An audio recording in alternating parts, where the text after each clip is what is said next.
They tryna turn Trenton into Baby Flint. Been signs by depression on the billboards ever since. 100 years ago we was lynched. Now they use germ warfare to kill us. I'm convinced, got the evidence. I look around and it's evident. Then go down to City Hall and see so much negligence. Real art is intelligent. A true artist sends messages that speak to your intelligence. They fought and died so I can do my thing. Not to get drunk and high or join no gang. I will not let none of you die in vain. For my people I bang, bang, bang. My ancestors been through so much pain. I don't let them die in vain. My ancestors been through so much pain. I don't let them die in vain.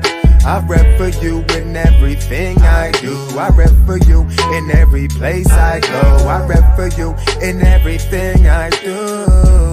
In every place I go. They say post-traumatic slavery disorder's fake, but I just tell them all to wake up. Everything we went through, what a way down a rape, bro. It's in our genetic makeup. So I am my ancestors from block to block. Let's build like it's Tetris. We must unite, link up like a necklace. They fought and died and we disrespected. So I come to correct it. The legacy they left I protected. We only think about self and neglected. You're African but yet you rejected. No. My ancestors been through so much pain. I don't let them die in vain. My ancestors been through so much pain. I don't let them die in vain. I rep for you in everything I do. I rep for you in every place I go. I rep for you in everything I do. In every place I go. I do.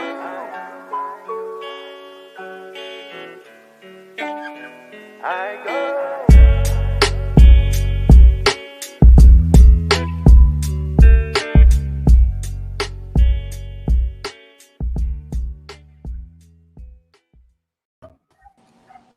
Welcome back to another edition of New Freedom Exchange, your cultural expression for social dignity and community empowerment. I'm your co-host, Brother Deen, here with... Assalamu alaikum, Sister Marsha. Wa alaikum assalam.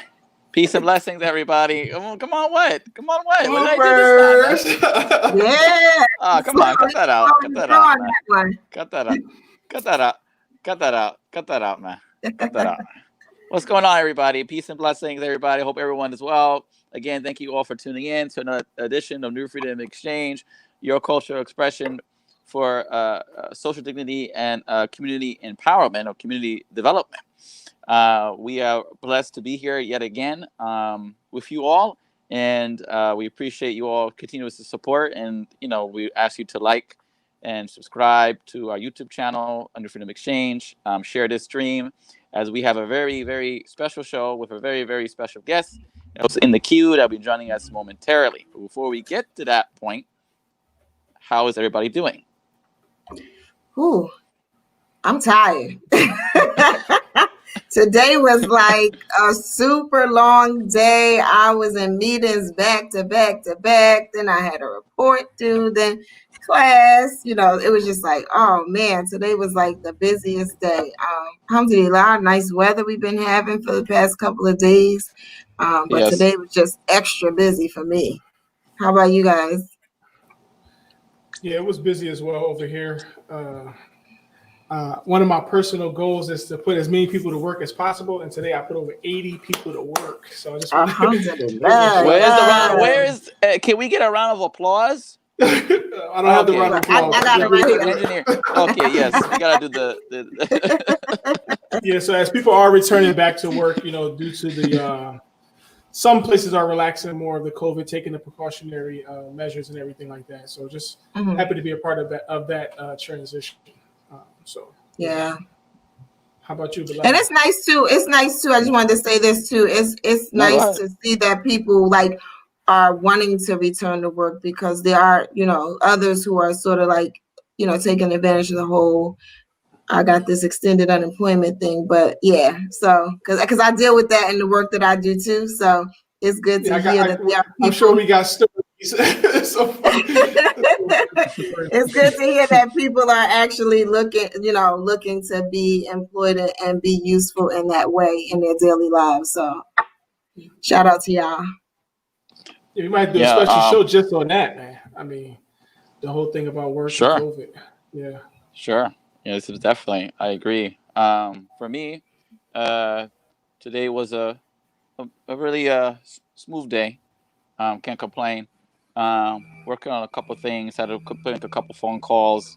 I know tomorrow, Thursday, we're going to be doing a mask distribution with one of the with the chair of the Queens Democratic Club here in my district in Queens and Flushing. So as you all know, I'm also like the communications chair for the tenant association of my development. This is here in Kew Gardens Hills.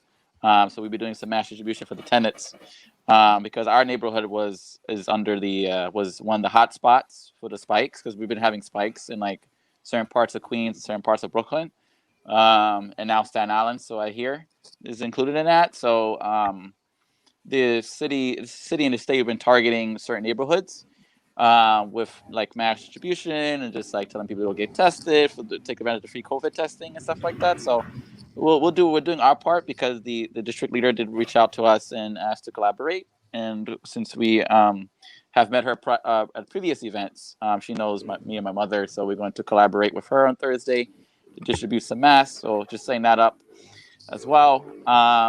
And also, good news too. I'd just like to say too that I spoke to, or we got a big shout out today in class before you came, Sister Marsha, into class by Sister Georgette out of Oakland, California. She said that the Oakland community is tuned in to our show. She said she sent links, the link to our show to 20 people out in Oakland and East Bay area. Nice. Yes, I'm saying, and they got a lot of good feedback out in Oakland. So shout out to Sister Georgette. And shout out to all the brothers and sisters out in Oakland in the East Bay area who are tuned in and are giving good feedback about what they heard on Sunday with our community conversations with Imam Rashad and our brother Sharif Abdul Malik from We Buy Black. So I thought that was really good. We're getting a lot of good reviews. I had another phone call from another brother down in Atlanta as well. He called me this afternoon and gave us our shout out and also talked about some of the things that we have talked about on this show about prior being a lack of leadership. You know what I'm saying? So me and him had a good conversation as well. But yeah, so I'm definitely excited. Shout out to all the people again who support us. Shout out to Khadija, always in the comments, always sharing. My sister always sharing us, always sharing. You know, we appreciate her. She might be the new brand ambassador, man. I think she's already the brand ambassador. So shout out again to all the supporters. So today we have a very special guest, beloveds. Very special guest with us in the queue, and he doesn't have a long bio, and that's not to take away from our other guests, who some of them have very lengthy bios. It's nothing to say. A long Absolutely, because this bio story is definitely impactful. So long bio, short bio. Like I was reading the article at Newsweek, and I was sitting here, in a mood. So either way, I respect that brother. So y'all gonna learn about him in a minute.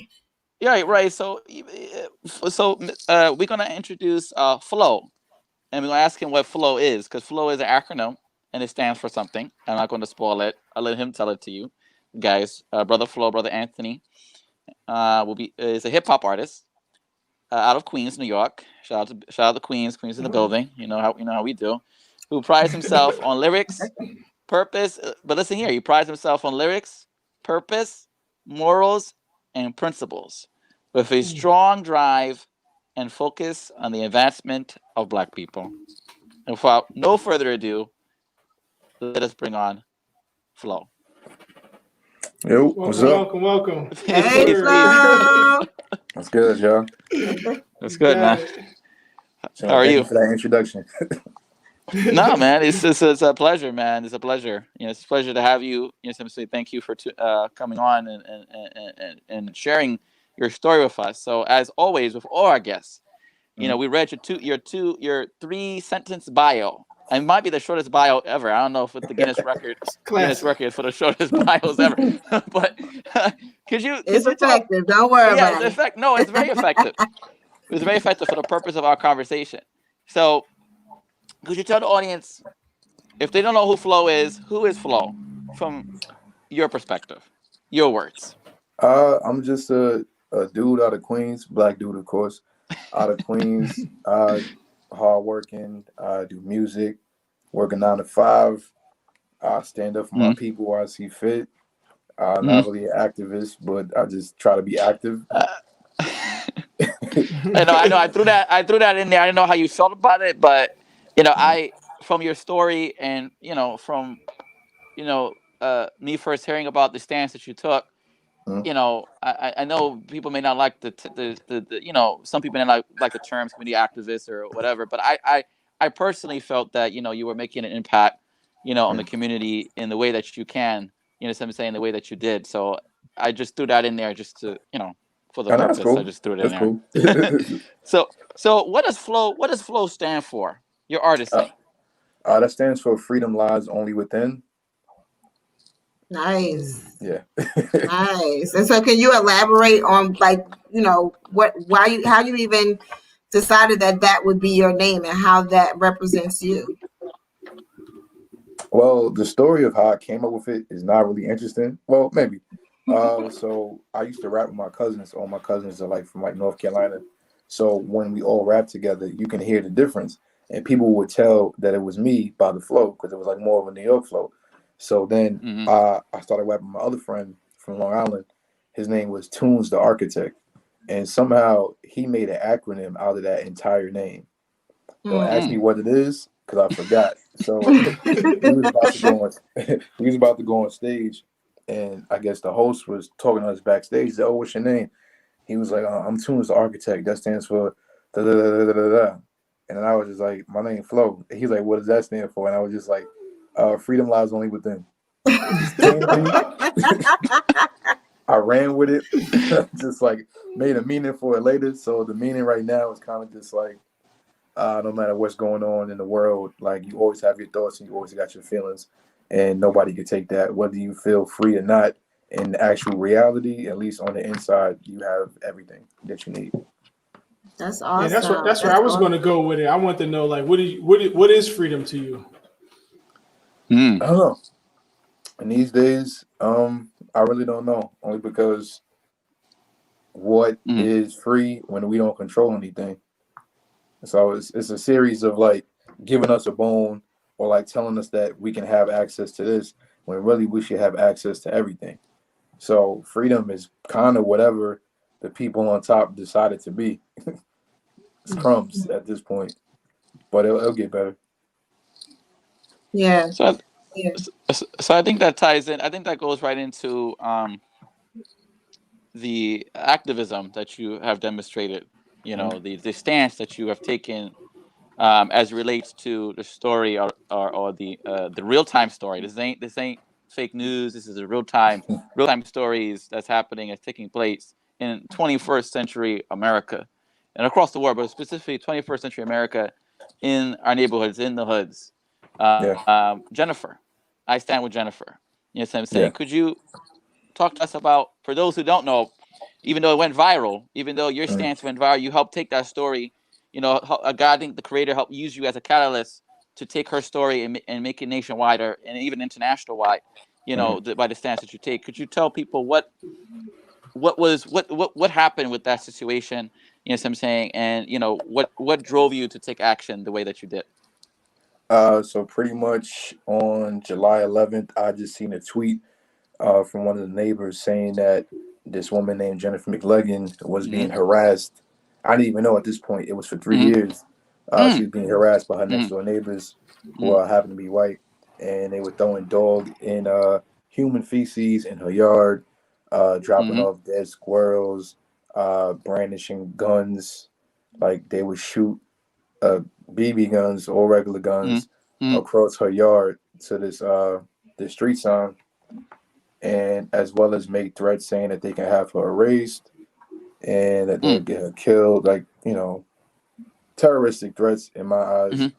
So when I seen the story, the first thing I thought of was like, this is Valley Stream. Like as a kid out of Queens, I didn't even know Valley Stream was Long Island until I got older. Because as a kid in Queens, you go on the Green Acres Mall. Like you're very familiar with that area. It's like Elmont and Valley Stream are like seconds away from Queens, so you don't really know. And I'm just like, we see these stories go viral all the time. I can't do nothing about a story in Texas. I can't do nothing about a story in Georgia or anything below the Mason-Dixon line. So like this kind of rang out to me. It's like this woman is asking for help and we're in arm's reach. So like I really feel like we had no excuse at this point because I have rarely ever seen these kind of stories close to me. And I was like, I'll feel bad if this lady's asking for help and then God forbid we read a headline the next day that says rest in peace. And it's like, Dad, we could have prevented that. It's right there. So that's kind of what made me want to get involved. Now the news line read you, and definitely applaud you and the older brothers that came out. 90 days, 90 days, brother, 90 days, and you've explained to us you have a 9-to-5 job. So how was that? Explain that part of the story. Having a 9-to-5 job, coming to Jennifer's house to protect her at night, going back to your 9-to-5, having to deal with the police, the Nassau County Police, who were harassing you and wondering what the hell were you. What the hell you were doing out there when they were supposed to be protecting her? So talk about that narrative, man. Talk about that. Oh, it sucked. Like I made it look good, but having a 9-to-5 and then sitting outside somewhere for 10 to 12 hours is not fun. Like in the beginning, like the first 40 days, maybe it was adrenaline, but like I wasn't sleeping. I was active. I was walking around. You couldn't tell me nothing. I was like, this is a breeze. Once it got past 40, like my body started like tearing down and like my mental wasn't right. I'm still paying for it now. But it wasn't like a fun situation, but it was necessary. And I forgot what was the other part of the question. You said dealing with the police and dealing with those who question why you were out there and like even though they were supposed to be assigned to do the same detail. I'll cut them a little slack and disrespect them at the same time. So the slack is they didn't really bother us. Like outside of like day one I was there, their mindset was just like they're not watching the house, they're watching me. Like what is this guy gonna do? We know he's here. What is he gonna do? And then I think in my head I'm just like, y'all can't do this as long as me. Like y'all gonna have other stuff to do. So after like 3 days, we had very minimal interactions with them. Like maybe like around day 48, my memory is great. Like day 48, cop stopped by like, hey, you want a Gatorade? And I just like pointed behind me to a mountain of Gatorades. And then he just you late, bro. You like I'm not late. The dude was already stacked up. Yeah, just like, and he wasn't being sarcastic either. I'm just bro, like, right. So it was very minimal interactions.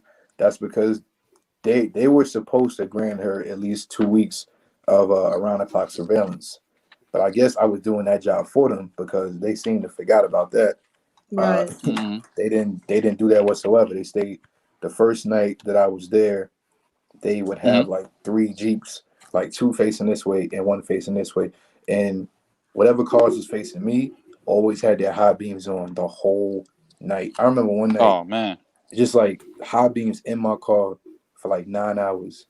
So after a while, I just started pointing mine back and like flicking them, just like, all right, if we're going to be here, we're going to both be annoyed. Right. But then after that, like, they kind of got the message, like, all right, this kid's not leaving. So they just stopped coming. And so I gotta say this. When I read the article, I was just like the first thing that comes to my mind is just like, what is their problem with us? Right. And that's such a big question, right? Because, we've been asking that question for eternity, it feels like at this point. Yeah. But you have a single mom, working and, not bothering anyone. And because she's Black, she's I don't know. Is she a threat? Is she an annoyance? Like, I'm trying to figure out what the issue was. And then I read a little further, like, that the neighbors eventually were arrested for the harassment. But I kind of just breezed by that point because I was so stuck on, well, why the harassment in the first place? Like, what is the problem? I mean, and they was out the same day.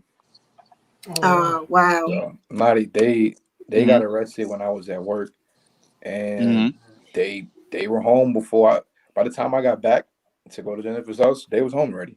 So it was literally like maybe they got a slap on the wrist. Pretty much it was a release on recognizance. So pretty much just saying, hey, do you promise to be in court on this day? Right. Yeah. And there you go. That's it. No bail, no nothing. Just say you'll be here on the court day. And so from your perspective, what do we do with that? How do we handle that? How do we approach that? What do we do for our people, right? Because I'm less concerned about how we change their minds, because for some people that that's just too big of a task. But what do we do for but what do we do for us in light of that circumstance, especially when, like you said, it's not normal for you to know for things like that to happen in your vicinity. And as it gets closer and closer, it's like, how do we prepare ourselves as people? Well, I mean, we got to come together as people for the first part. People got to realize, like, racism, like, is systematic. It's a whole system. Like, the same people who are killing you are the same people that you're begging the judge to persecute. Like, it's all under one umbrella. Like, I was talking to my friend the other day. Racism is flawless. Like, it is fine-tuned. It has been worked on. It is 400 years in the making. It is perfect. So, like, it's not as simple as, like, yeah, we get mad, we march, but you're also getting permits from the police who are telling you where you can go, where you can walk. It's not much of a disturbance. If I could tell you, okay, you can walk this way. If I'm telling you where to go, it's not a protest, it's a parade. So it's like, well, we're constantly in this big loop, and it's just going to take different ideas. Like this story, I think, would have fell by the wayside if it was just a march. Like I'll put it into like this. This whole thing started with me just being naive and stupid, because I seen the hashtag stand with Jennifer, and my mindset was, all right, where niggas standing at? Like literally, so I was just like, I'm gonna get her address. I'm gonna stand. We're gonna stand there, right? Yes. A couple of days passed. Then they had the rally. Rally is 2,000 people. After the rally, I'm like, all right. Nope. Nobody else came back. On the let out, it's gonna be 2,000 people in front of that house. It Nope. wasn't. Nope. Like, I'm not figurative. I'm not good at hashtags. It may seem like I'm good at the internet. I'm not good at hashtags. I'm a literal person. So when I see stand with, the first thing I'm thinking is, all right, where are we standing? Right. What are we actually doing? Like, it's time that we stop being figurative. Like, you have to be literal at this point, because they are literally killing you. There's no more symbolism. There's no more symbolic gestures. Like, posting a black square on Instagram is not going to save anybody's life. And that's not to knock anybody who was doing it. But it's like, all right, we mastered awareness. Now what? The problem is we never have a step 2 with most of these things. We can get everybody together. Like, we got the organized part or the gathering part, but there's no strategy after that. And I think that's where we have to get better. Once we get better at strategizing, I think a lot of things will come together, in my opinion. So can you elaborate on the importance of us as a community, particularly African American men, Black men, protecting our neighborhoods, and how important that is? Oh, it's paramount at this point, especially if people look at me screaming out defund the police, and that seems to get a negative reaction, not because they don't understand what we mean. No one's abolished, but you got to realize these people are very petty. So you thought they wasn't in a rush to come to your neighborhood before. If our neighborhoods are actively saying we don't want y'all around, guess what? When somebody breaking your crib or when something happens, a disturbance, and you call them, they might take even longer. So it's up to us to police ourselves. Like, it don't sound realistic. Like, of course, we can't handle every situation, but we have to come together. Like, we got to take it back to the nosy neighbor days. I don't know what happened, but when I was younger, if one of my neighbors seen like a suspicious person like walking on my lawn, you get that phone call. Like, that was a form of community policing.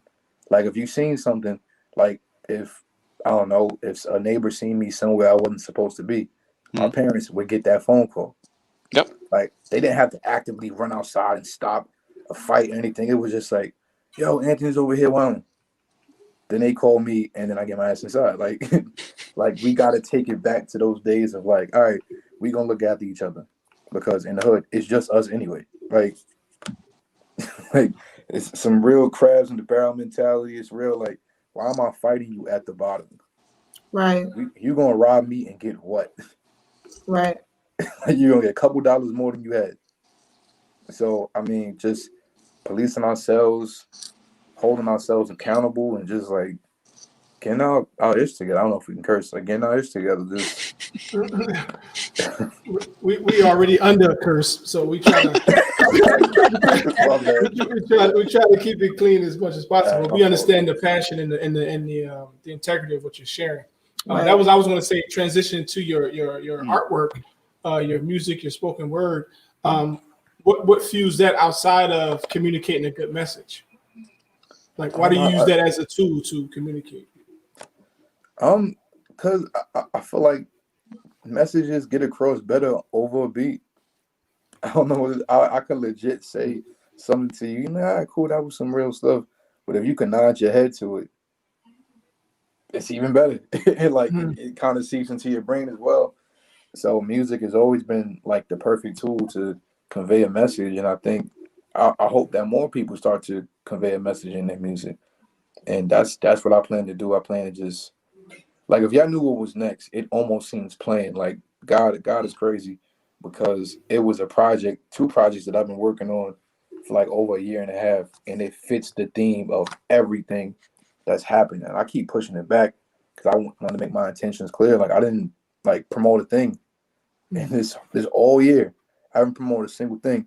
I was supposed to drop something, and then of course you got George Floyd, Breonna Taylor, Ahmaud Arbery, and I was just like looking around, like reading the room, and I'm watching people trying to like promote this stuff, and it just felt weird. Like, I'm not knocking anybody who does it, but it's just like, this don't seem like the time to do that. So I'll push it back, and then I push it back, and I meet Jennifer, and I said, now is definitely not the time. Like, I don't want to infuse these two worlds. Like, all right, this is what I'm doing over here. When this is done, I'll get back to what I was doing, but I gotta separate the two. Intentions have to be super clear at this point. And so you just said something that stuck with me. You said that to be able to relay the message over the beat is like it seeps into your brain. And so with that seeping into your brain, how important is it that the message is positive? Because we talked about, having to do this work in the community to sort of bring us back together. And we know that, there are artists who are not necessarily putting out the most positive messages over these beats, right? But how important is it to be moral and conscious with the message that you put out there, especially for the benefit of our people? I think it's very important, because it's kind of hard to take a lot of these celebrities serious when it's like you got them voting and they're doing campaign trails and performing music that's like doesn't fit at all. Right. And it's just like, I get it. They probably threw you a bag, which they do to do that, and they just figured, hey, our voters like you, so you should be the one on this platform, and that's perfectly fine. But it's just like, if you ever just stop and listen to what people are saying, it's like, this don't really fit. Like, I do think it's very important. Like, we have to get back to the point. I'm like, we're in the middle of a pandemic and a war zone of our people being killed by the police, and you can't think of anything to say about that. Right. I don't see you as an artist. I don't know what to call you, but you're not an artist. Like, art has to represent the time, the Renaissance era, was a reflection of the time. You know what I'm saying? Even something, the shiny suit era was a reflection of the time. So we're not saying that you can't talk about certain things, but look outside your window. You see everything that's going on. You can't muster up any kind of thing to say about it. Right.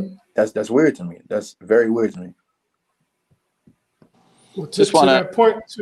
Oh, go ahead, Bilal. We got the tracks lined up. I just want to. This is another artist, fellow artist out of Queens, out of Southside, Misunderstood, aka Tabasha. She gives you a prop. She says, "I salute him. He has helped renew my faith in Black men.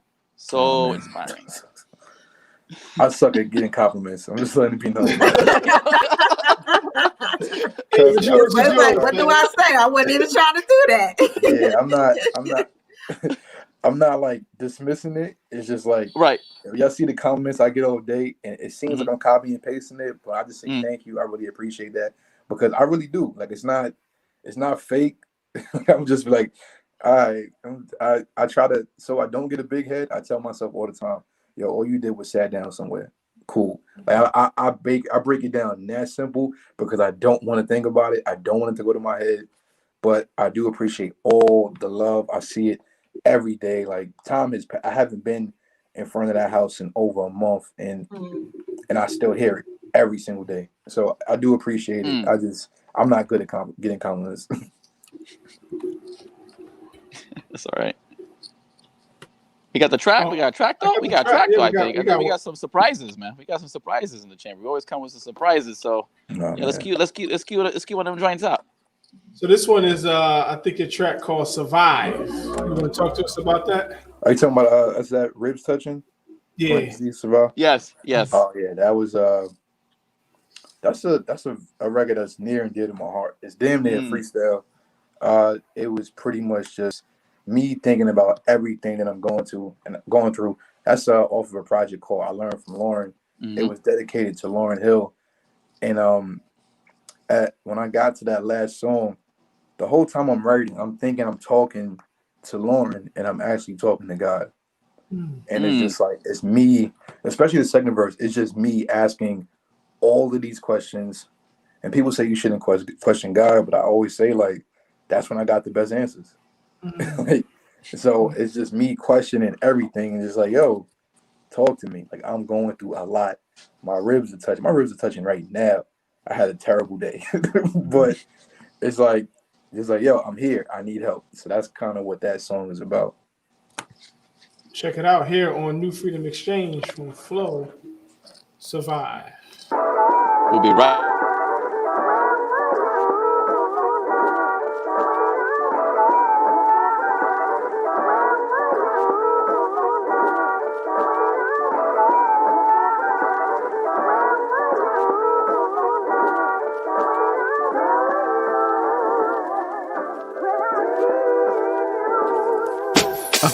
Pardon my hesitation, I had a revelation. I had to battle demons, I made demonstrations. I starved last night, my stomach's still aching. I'm getting out of shape, and I need a shape up. Text no response, try to remain calm. And if I die tonight, just take care of mom.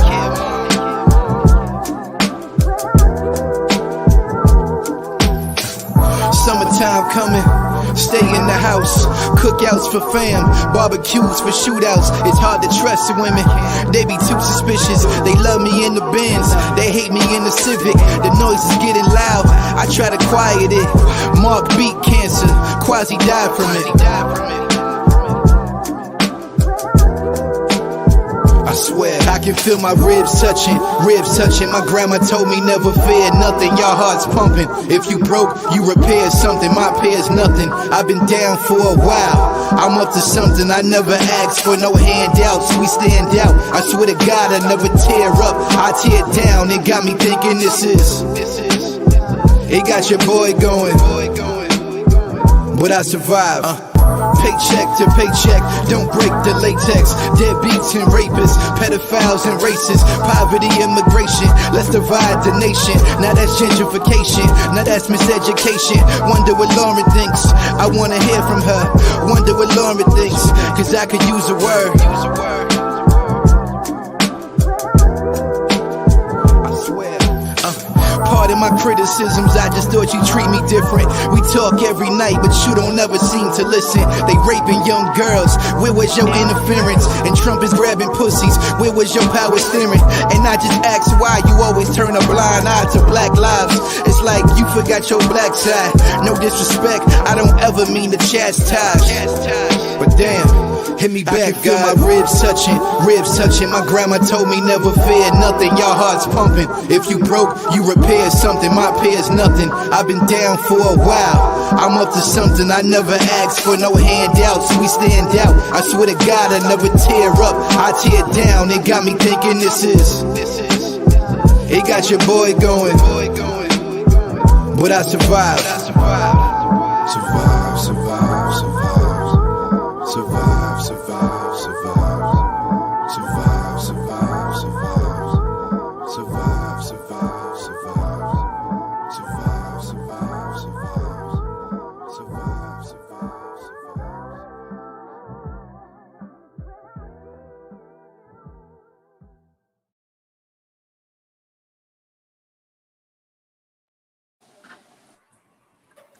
Fire. That was dope. Yeah, that was dope. Wow. That was dope, man. Thank you. That was super dope. Like I'm listening to it, and I know that you said like it was sort of a question to God, right? But I also feel like it was like a plea to the people too, like how we letting some of this stuff happen and not doing anything about it. And I think that relates back to sort of the drive and the energy that had you to go stand with Jennifer, because it was just kind of like, look at all this stuff going on around us and we just letting it happen. Like, how is that the case?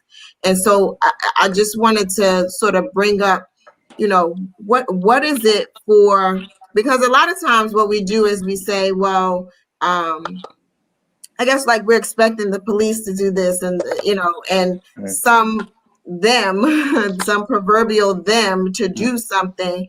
And I often think like, well, what's our role, right? The people in which, you know, feel like this is happening to us, what is our role? Because on top of police, you know, killing us, we're killing us too. And so what do we say about that? The reason why that's so tricky to me is because I personally don't think that black on black crime exists. I mean, obviously it exists, but the term is kind of deflective. Like, crime is crime. You kill in proximity. If I live in the hood, right? If I go outside right now and I throw a rock, 9 times out of 10, I'm gonna hit a black person. Right.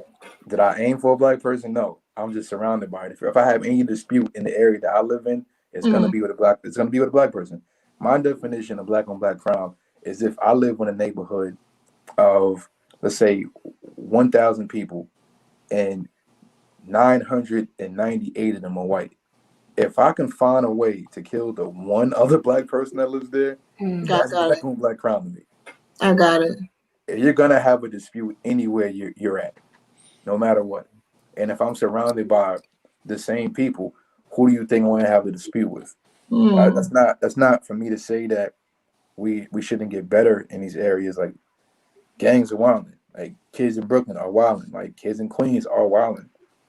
But that goes also back to systematic racism. Like, the reason why we're placed in these areas, it wasn't. It was by design. Like, it's not something as simple as telling people to stop killing each other. I wish that would work. I really do. But it's something deep rooted. It's coming from people who don't have anything, and it's not their fault that they don't have anything. We were born into this situation. A 14-year-old kid can't tell you why his mother's broke. His mother can't even tell you why she's broke. Like, this is something that was in place, and it's kind of just like putting a whole bunch of people in a jungle and expecting them not to act like animals. Not to say that black people are animals, of course, but metaphorically, it's just like you're putting this in the worst and the most harsh conditions, and then saying, now be upstanding civilians and citizens. Like, it don't necessarily work like that. Like, yeah, we do make it out. We do. And it's even sad that we have to say make it out. Right. Like, no one else has to say that about their neighborhood. Like, I've made it out of my neighborhood. Like, that's an accomplishment in our community. And that's sad. It's the place that you were born and raised. You have to make it out of. That already lets you know you're in a terrible, terrible situation. Right. So, and do I know what we can do with that? No. In the long run, I do want to unite gangs. That's one thing that we were doing out there. I had Crips out there. My man's a blood. Like, it was just simple powwow. I was like, hey, what's going on? My name is Flo. Hey, they're like, hey, what's up? I'm Sax from the Crips. Here's my number. I can't be out here every night, but if something happens, you got my number. I'll be there in 5 minutes. Like little, like, and I come from a blood neighborhood. It's like little connections like that is what I care about. Like, that's gonna go far in the long run. Like, I don't know how to fix people from. I don't know how to fix black people from killing black people because I don't know how to fix people from killing people in general. Right. And So and I just want to say, like, even for you to bring, even the way you sort of frame that, like, I've never even heard that before, but that's so true, right? It's like, well, if everybody in the community is black, it's only likely that that's who your conflict's going to be with. And I yeah, never even considered it from that point of view. yeah, I think about that all the time. Like, we all know conflict is gonna happen, and if conflict is gonna happen, and I live in an area that's 99% black, there's a 99% chance my conflict is gonna be with a black person. Like, it's just, and look at all the areas in which it's happening. It's happening in the most black areas. Like, we don't talk about black on black crime in areas that have low amounts of black people. Like, you're not talking about the freaking the 50 people that live in Calabasas. You don't hear about it there. You don't hear about it in all these other neighborhoods, but you hear about it in an area where it's like all of us. Like, you can't tell me we make up 13% of the country, but black on black crime exists, and you never hear about white on white crime. Like, they make up a vast majority of the country. I'm sure they're killing each other. Right. They have to be killing each other. Like, and it's never phrased like that. Like, we have mass shooters. Shoot, mass shooters are taking out more people in one occurrence than a gang member might take out in a week or two. Like, it's crazy. Like, it's all about how they market and phrase things and promote things. Black on black crime is hot, like, because no one knows how to fix it, so it's easy to blame it on everything. But like a mass shooter, they'll get he was mentally unstable. Why can't the brother who is in a gang and feels like he has to kill another rival gang member, how come he don't get that luxury? Right. Because it's not normal to kill somebody. Whether a circumstance you're in, it's not normal to do so. Like, that brother has PTSD. That brother might not be right in the head. It doesn't take a sane individual can't kill somebody. But I don't know. I just think of it like it's way more deep rooted, and it's gonna take a lot to fix it. But I do hope that one day it is fixed.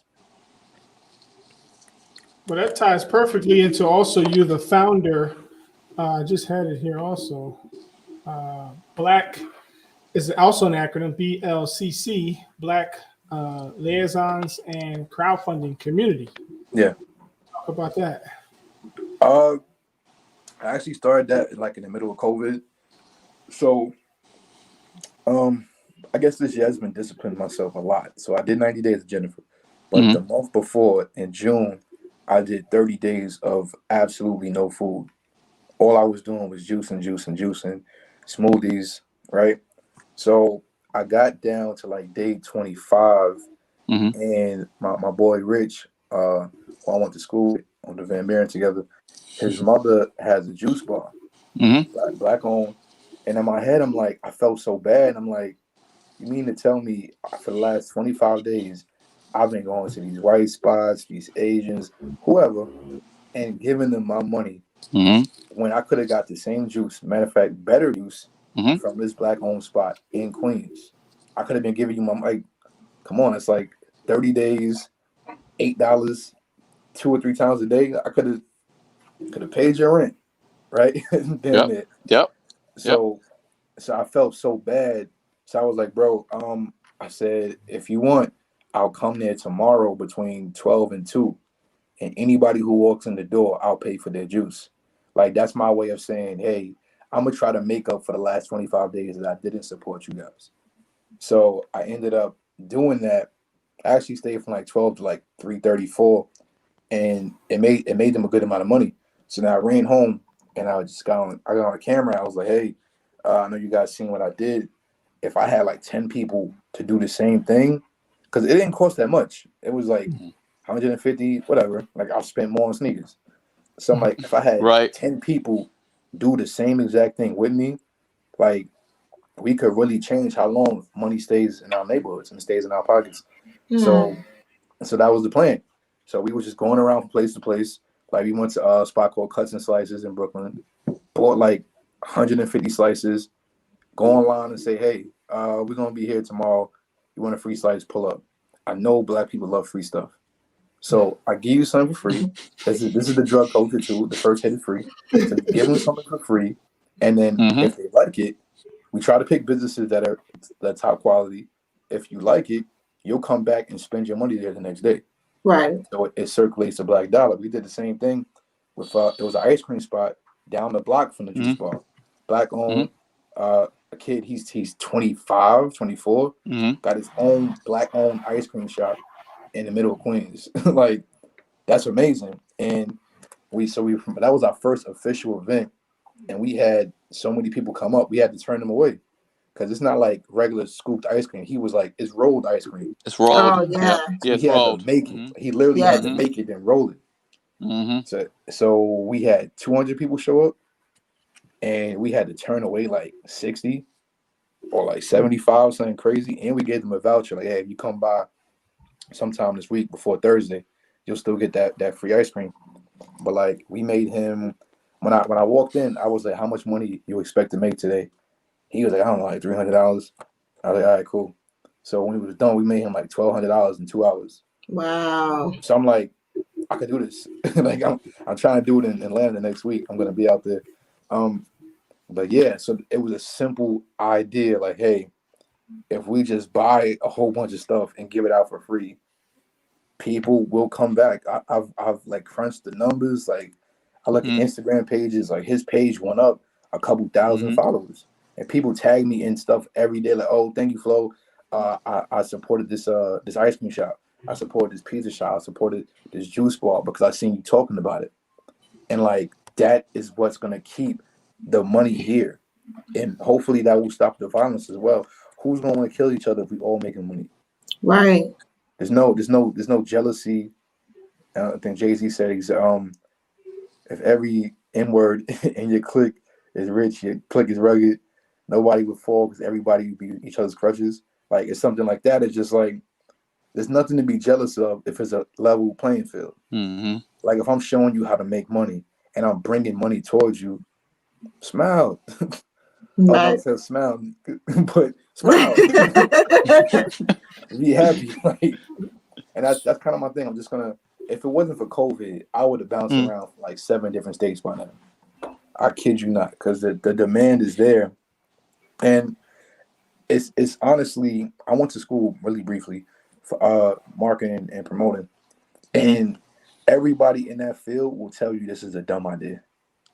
Every single last one, because what I'm doing is I'm giving you free promotion, I'm giving you guaranteed money, and I'm giving you customers.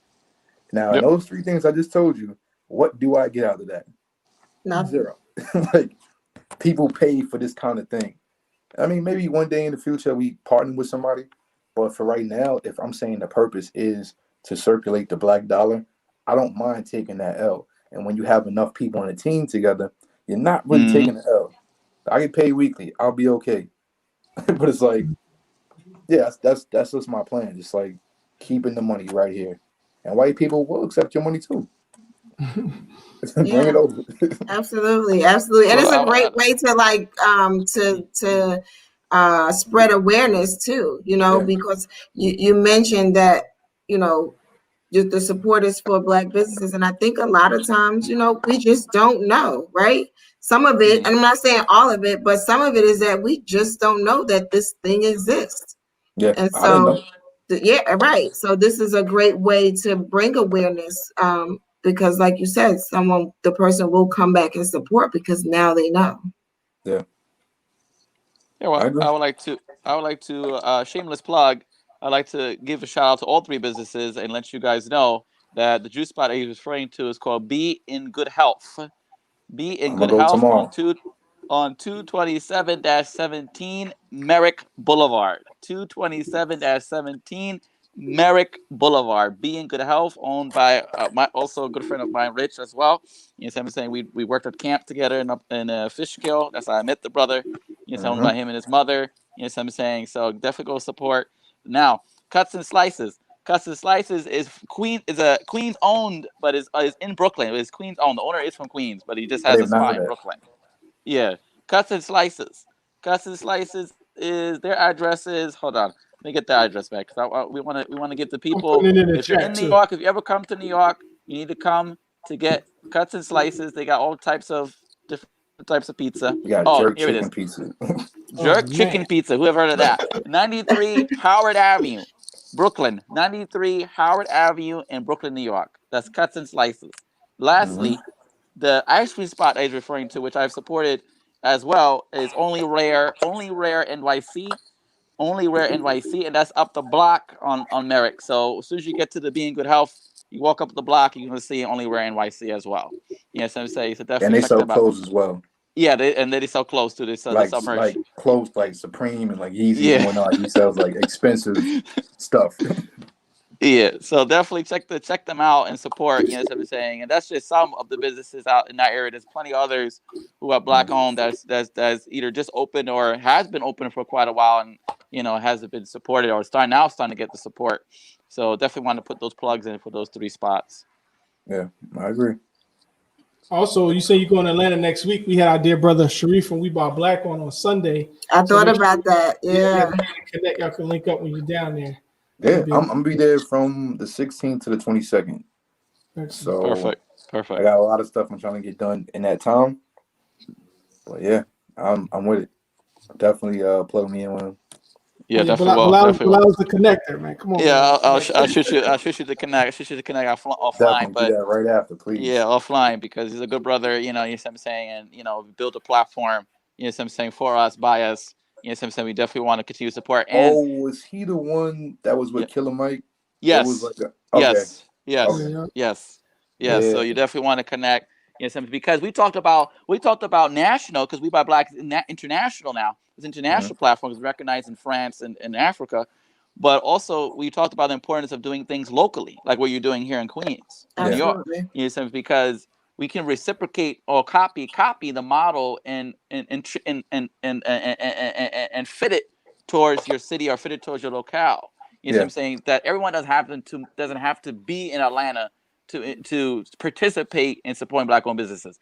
Black-owned businesses everywhere. If you're in New York, if you're in Detroit, if you're in Philly, if you're in Chicago, LA, Oakland, wherever, you know what I'm saying, in the country, we need to start coming up with a strategic plan. I like what you said before, earlier in our conversation about we don't have a plan. You mentioned we don't have a plan. And that's ideally why we're having these exchanges, why we're bringing people like yourself on, is to really develop a network to where we could all sit down and help develop the strategic plan, how this plan is supposed to look. Like, you know what I'm saying, for our people. You know what I'm saying? That's really the goal. It really goes not just to sit here and talk, because most people say, "Oh, you're just talking, man. Yeah, just talk. We do this a lot of talk." You know what I'm saying? No, this is different. You know what I'm saying? This is really different. I consider it different. You know what I'm saying? Because it's one thing just to talk, but it's also one thing to provide a platform to whereas people can express themselves, and it's a platform that we're using in someone else's medium, but we're working to get to our medium. That's the goal. The goal is, if you're using someone else's medium, is to gradually get off of that medium and develop your own medium. That's the goal. Yeah, that's the goal. I agree. I agree. And to what Bilal just said too, especially in reference to the duplication of the model. I even think about what you're doing, Flo, with the crowdfunding, right? In our locales. Imagine that, a few of us decided that, I'm going to go to this Black-owned business and I'm going to just make sure that all the people in the community can get this for free so that they can then come back and support this business. Imagine that was duplicated throughout the country, where it would get us as a people. So this platform is definitely a place to highlight great ideas like that, so that we can duplicate those models and make a better situation for us all. Yeah, people have to realize Mm-hmm. we're creatures of habit. It's not so Mm-hmm. much that people don't want to support.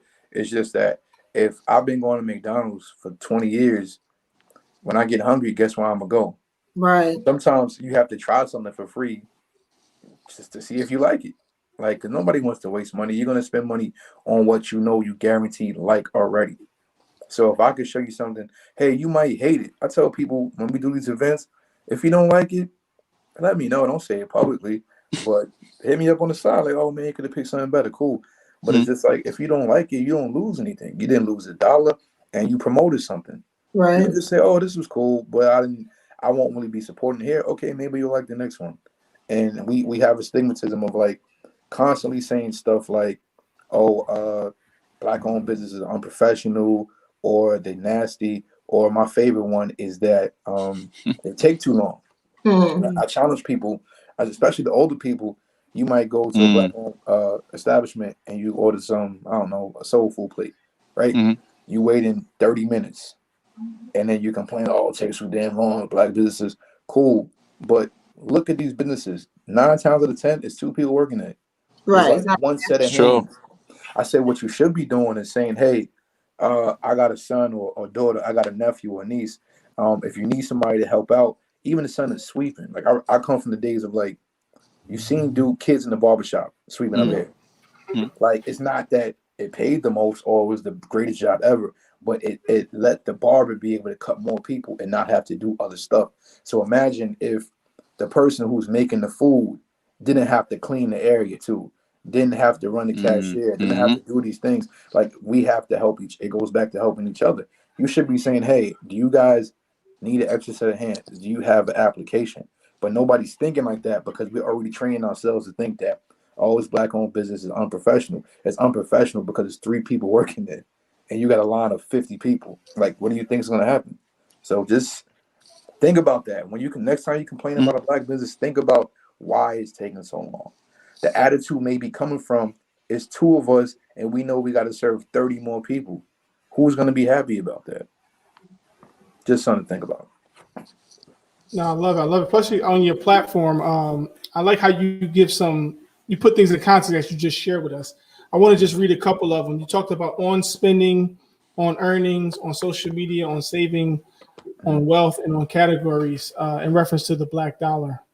For spending, you said it's reported that at 47.8 million strong and a buying power that's on par with many countries, gross domestic products, African Americans continue to outpace spending compared to other groups tracking along the same category.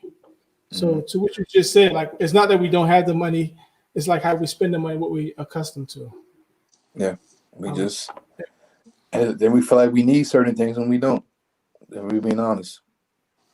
And then there's a Well, caveat, right? So it's like on wealth, so that's on spending, and then it's on wealth. Mm-hmm. You had, according to the Economic Policy Institute, the average wealth of Black people in America is 95,000 compared to the 678,000 held by white Americans. The mm-hmm. median wealth of Black people in America is at 11,000 compared to the 134,000 held by white Americans. So I wonder if we're being influenced to spend based on how we see other people spend when we are already 10 times less capable of meeting that You get capacity.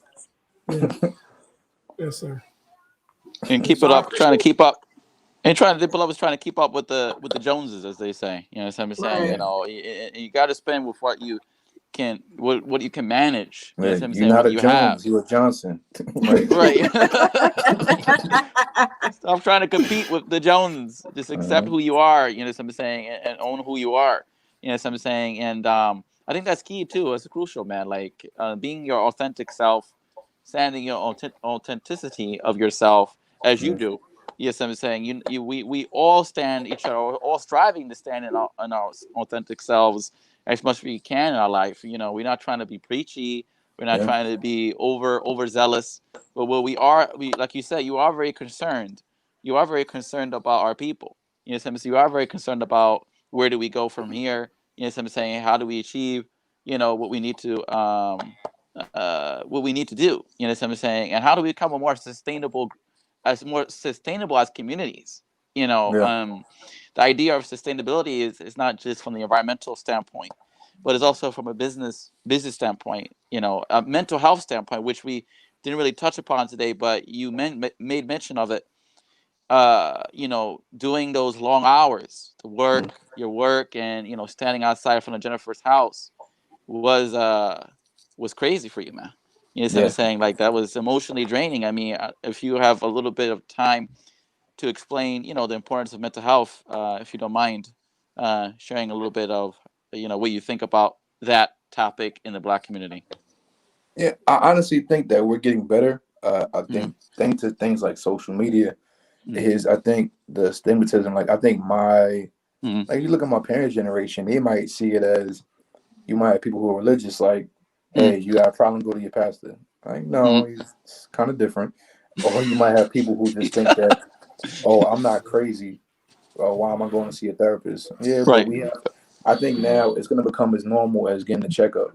Like, if you have to go get a checkup physically, why can't you get one mentally?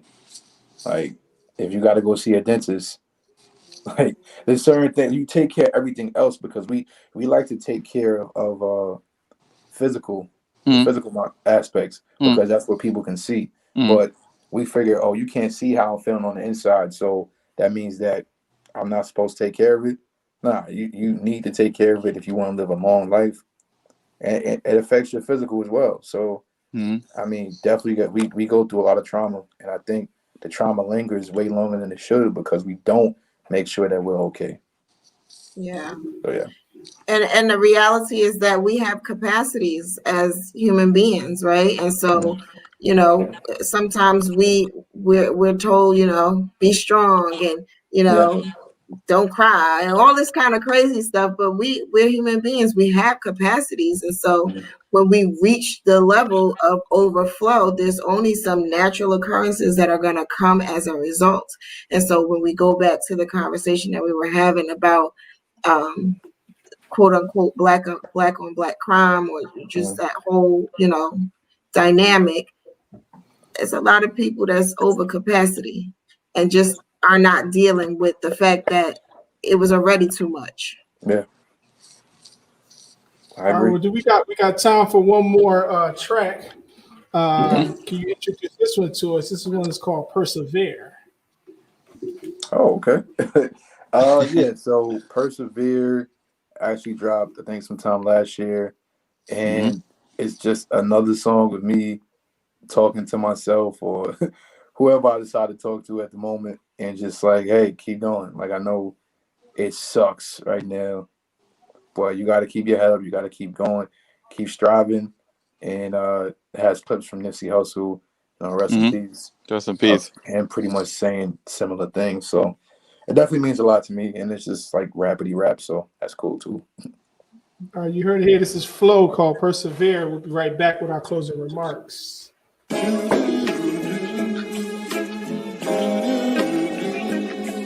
Hello, baby. Why did you go? Yeah, no intricate flows. I'd rather kick in the dough. I'd rather give you a dose and show you it never was close. Hello, baby. It's not like that. Why did you go?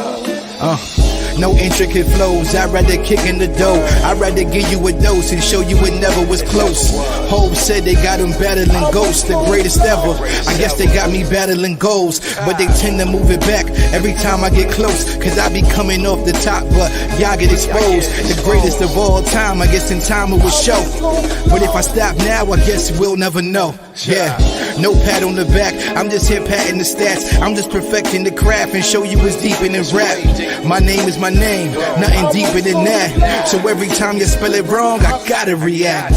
F.L.O. Y'all about to put some fear in it, I'm serious. Drives me delirious, no typos, no errors in my area. And don't forget the last dot, because I'm all about the W, period. That's facts. That's why I call my thing the marathon, because I'm not gonna lie and portray this ultimate poise like I've had it figured out. Nah, I just didn't quit. That's the only distinguishing quality. persevere until I'm dead and gone. Success is at my fingertips. I'ma have to press on. Cut from a different club, so I'm never dressed wrong. Stomping on next until I'm next on. I suggest you dress warm. In other words, Teflon. In other words, Kevlon. And when I arrive, it's dead on. Get your regret on.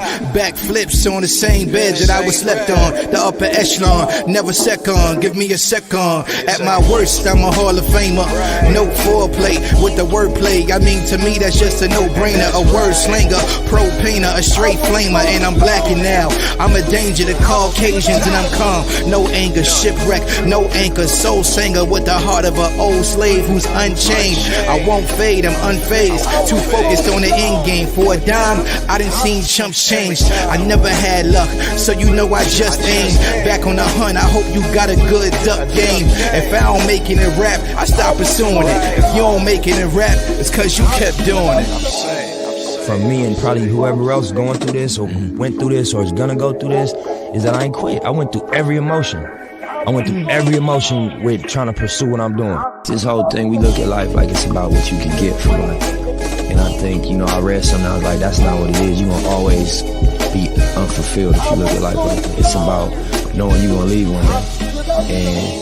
And, when you leave, the only way you're gonna be fulfilled is if you know you gave everything you had. Really though, and you emptied yourself here. And you left it all here because it's temporary and you got a moment,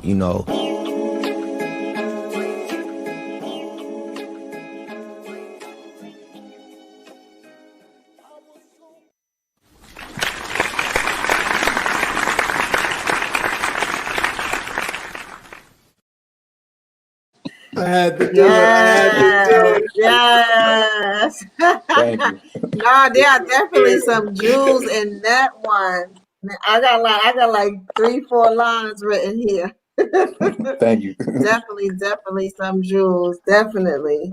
Like when you said it's deeper than rap, and I was like, man, that's why I like music, rap music in particular, that have those positive messages, right? Because I got that you said, you kind of feel it because it's over the beat, but it's deeper than that because the message behind it is what the real purpose is. And then I was thinking the difference between, because you brought it out in the song about, I just didn't quit, right? So I was sitting here thinking the difference between the successful and the unsuccessful is your will not to quit, right? So that's a lesson for all of us.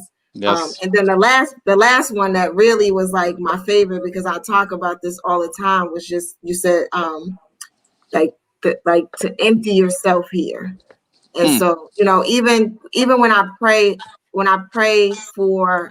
every day and I pray for me and my children, it's always that we just leave everything on the table in this life, right? We leave no stone unturned in relation to just pouring out our gifts and making that, our life's journey. So thank you for that one, because I really related to that one. Those are actually my closing remarks. I don't even say anything else. Drop the mic. No, but it's been a pleasure for you joining us, and we thank you for sharing a piece of your time with us and giving us some of your insights, and looking forward to building future goals and aspirations that you have. Thank you. It's my pleasure. Yeah, man. I would just have to say again, thank you, Flo, for again, taking the time out to be here with us. It's definitely an honor and a privilege. What I'm saying, to know that there's more to a person. There's always on this show. There's always more to people than what they see, what you see on the outside. What I'm saying, and this platform here allows the audience, those who are participating, those who are watching around the country, around the world, to really understand a little bit more about the guests. Really understand that the guests, they're humans. We're striving. We're all striving. I'm saying, we're all not perfect, but we're striving. I'm saying, to do the right thing, the morally right thing. I'm saying, and trying to uplift humanity. I'm saying, trying to uplift our people, our communities. I'm trying to build stronger communities, build healthy families. And I just think that you are again a good example You know what I'm Yes. saying? A good example of that in the work that you do. So I would say that, Thank you. we definitely appreciate you. And, this platform again is for you. You know what I'm saying? Invitation is always open to our guests to utilize our platform in a way to communicate their message, or you need something done, or you want us to promote something for you. We're here for that. And we have we have you have our 100% support in those things that you seek to do. Thank you. I really appreciate that. Thank you. All right. Any other closing remarks or any announcements you'd like to share before you leave? Yes. I got an announcement coming soon, but I'll wait till it's like finalized. But I will say follow me, my personal page on Instagram and Twitter. That's F.L.O.W 349, F.L.O.W 349. You can follow Black on Twitter. It's BUYBLACC, and Instagram is BLACC.US. And the Facebook group is just Black Liaisons and Crowdfunding Community spelled out. Yeah. Excellent. Yeah, I mean, we're gonna put those down there, and we're also gonna put those in the comments, and we'll share it to our pages, to share it to our community, and let them know. So I'm saying that there's a local efforts that people can get involved with. So I'm saying they can communicate with you if they have any questions. So I'm saying any ideas. So I'm saying that they would like to definitely. I'm always collaborate. So I'm saying, and we appreciate again you coming on the show, and also we look forward to your announcement. So I'm saying, is there anything that we can push? So I'm saying, again, we're all about pushing the positive here. So I'm saying the positive messages, and we're here for that. So we definitely appreciate you. Appreciate y'all. I mean, Deen, do we have a lot to? Here we go. Here's your collab. Misunderstood, aka Tavasha. She said, I want to collaborate with him artistically. So I'll plug you in, so I can make an introduction for you, and between you and Misunderstood. In fact, if you see the movie 40-Year-Old Virgin, which is on Netflix, 40-Year-Old Virgin, she's directed by Lena White, and written by Rhoda Black. Misunderstood is in there. She makes a public appearance. So with Kaya Baby as well, also from Queens as well, makes an appearance in there as well. And also, so yeah, I can make the introduction for you. Yeah, just tell her tweet me. I'm with it. All right, bet. Say that. So we'll make that happen. And any other announcements, Dean, before we sign off for the night? Just the Patreon, of course. We're still promoting our daily digital platform. We're striving to do this daily. We're also working on our digital studios. We have 2 of them in the making. So check us out on patreon.com, NFX Daily, patreon.com/NFX Daily. We also have our cultural heritage fund we call the Bilal Trust. We're preserving the African American Muslim experience in America through the historical recollects and history and stories. So check us out there at paypal.me/Bilal Trust. And then lastly, we have our affiliate program with tinyurl.com/make it halal NFX for those of you who make products who would like to get it internationally certified halal, which simply means permissible, not with any hormones, anything that's harmful to the body, to the natural development. So check us out on tinyurl.com/make it halal on NFX. That's all I got. We are promoting again the 1 million follow. We still salute and we buy black. Sharif Abdul-Malik who joined us a few days ago. So we'll close out with his clip. But until next time, if there's nothing else, we appreciate again our dear brother F.L.O.W coming on, blessing us. Thank you. Well, don't you know? I'm about to start freestyling. Okay. We ready. We ready. But until next time, we thank you for joining us. Yes, sir. Peace. Peace. Y'all, Sharif right here with We Buy Black. Look, it looks like we gonna hit 1 million followers. That's 1 million people that could take action today. What do I mean by that? There's no point in having 1 million followers if we're not going to make a commitment to make change ourselves. We have many different black-owned businesses out there that we all need to galvanize behind, get behind, to support. So what is the call to action? I'm asking everybody that follow us to find a black-owned business today to support, to get behind. If 1 million of us purchase laundry detergent from the black-owned laundry detergent company, and we all spend $15, that's $15 million this month just for black-owned for laundry detergent. And if we make a commitment to spend that every month, because we always got to wash our clothes, then that's the money that we can pour back into our community. That's how we're going to make sure that the children in our neighborhoods have a job. That's how we're going to make sure that the schools that we love and that we support are going to be financed and supported by us. And that's just for laundry detergent. What about our toothpaste? What about our deodorant that we've been pushing you all to support throughout the years? We want to get behind all of these different products in our community because that's where it's going to start. Now, I'm going to tell you something. A lot of you all seen us in Walmart. You've seen us going aisle by aisle, picking out product. Do we have trash bags? Do we have aluminum foil? Do we have toilet tissue? These products are now being produced in our community, but there's so much more work that needs to be done. Every single item that they have in Walmart, that you see on Amazon, wherever you go, we should be producing those items. We should have those items created by us so that whenever we decide that we need to go to Walmart, then we'll be able to say, you know what, no matter what it is I need, 90 to 100% of the items are going to come from my community. It's not enough for us to have a black-owned grocery store where that the owner is black, but all the product inside the store is going to a different community. We need to have the store being built by African, the light bulbs inside of the store need to be from an African-American community. We need the floors to be produced by us, the concrete to be laid by us. Every single thing should be produced by us. We are not biologically deficient. It's just that our environment has caused us to think that we are not together to separate us. So we need to pull our resources together, strengthen our families, which will ultimately strengthen our communities, which will strengthen our whole society. So that's it.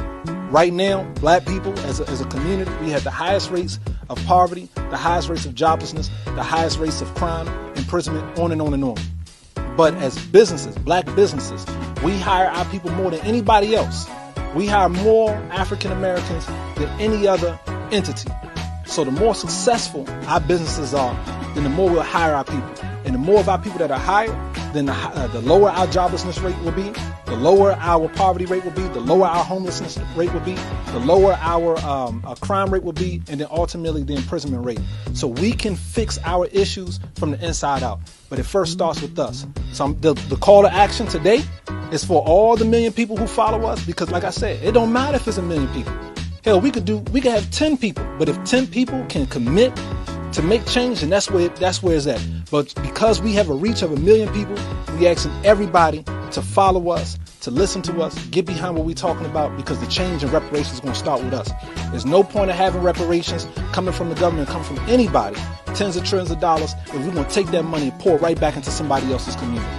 If our dollar leaves our community in 6 hours, what the hell good would tens of trillions of dollars do? It'd be gone in 6 hours.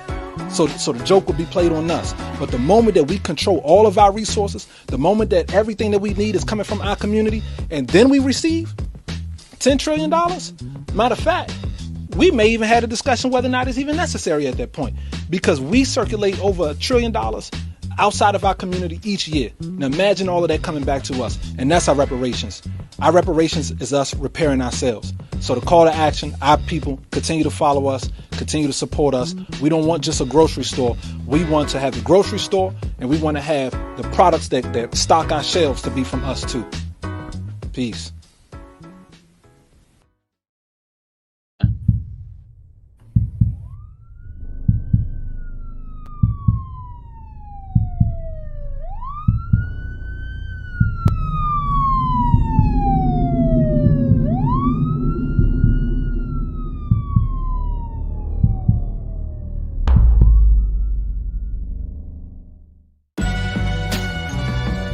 Emotional, man. Bravo, I appreciate you, man. Mac, I appreciate you, man. Davey, what's up, man? It's our time, man. Listen to that. Jesse Jackson, he said that we are somebody. America treat us like we ain't nobody. We need help from somebody. I'm getting tired of seeing black bodies. We'll be okay, that's what my mama said. We unhealed, that's what the trauma said. Yes, we can. That's what Obama said. American terror. That's what Osama said. You want to break something, go and break the ceiling. You wanna start something, go and start the healing. How you wanna raise hell but won't raise your children?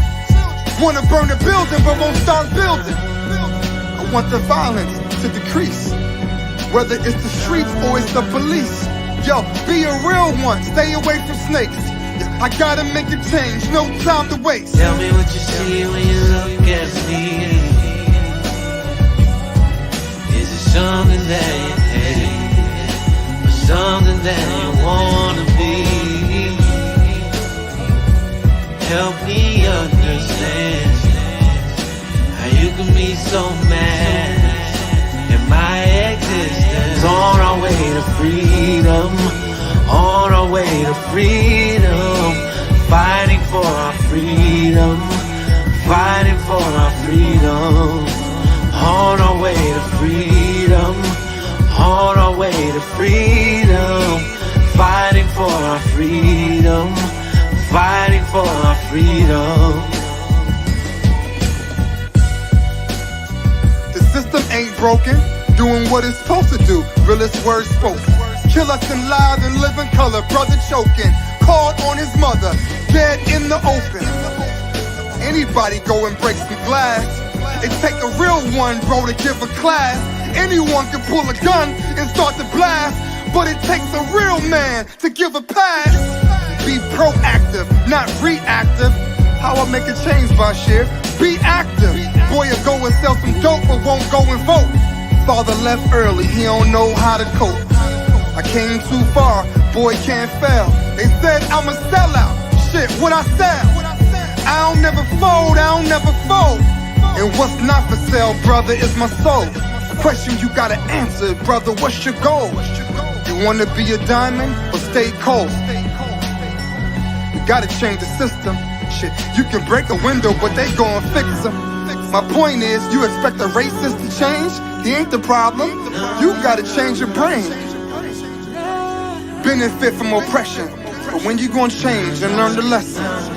When you gon' realize that you a blessing? Gotta work, in the afterlife I'll do my resting. When you gon' realize that you the blessing? Gotta work, in the afterlife I'll do my resting. It's the truth. Freedom is not won by a passive acceptance of suffering. Freedom is won by a struggle against suffering. Racial understanding is not something that we find, but something that we must create. What is needed is a realization that power without love is reckless and abusive, and that love without power is sentimental and anemic. Power at its best is love, implementing the demands of justice. Justice at its best is love correcting everything that stands against